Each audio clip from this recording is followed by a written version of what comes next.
pukuta misodzi.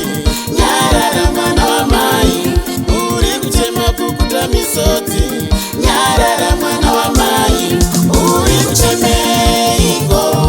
Nyarara mwana wamai, uri kuchemeiko.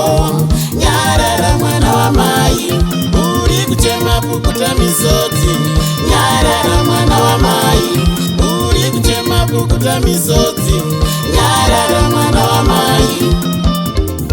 Chuka dzingarema zvinhu zvingaoma sizoita. Pinga mai vakatakura mimba wani ukazvarwa. Ziya ringateuke kuti teuteu azoita. Dona mwashewe unomuka ungoenda.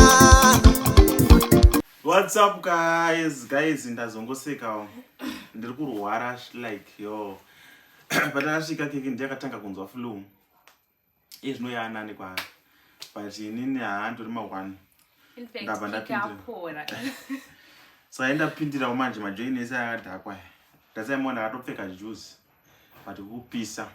So guys ndakumbira kuti andimbirewo anitambirawo song nyama iri kuuya mamonday yaendimuridzo featuring Brian Makore. It will upload on YouTube very soon and we will notify you kana yabuda. I know ndatoona ma comments kuti arangachiti song ndeyani end na Brian Makore. It's coming very soon. This song I love it all. Ndine energy mukutaura dai but guys ndiri kurwara. Guys murwere wacho anoshusha manzwa. Murwere anoshusha. Hauze ndamboje yenasi.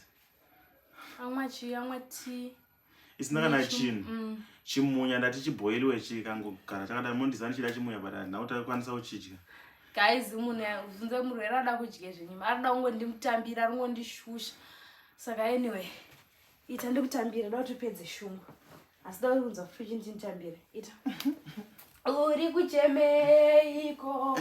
Guys ani ndugona tamba jiti. Rega kuchema. Watsika simbe, rega kuchema. Rega kuchema. Watsika simbe, rega kuchema. Zviro zvingarema si usachema. Watsika simbe.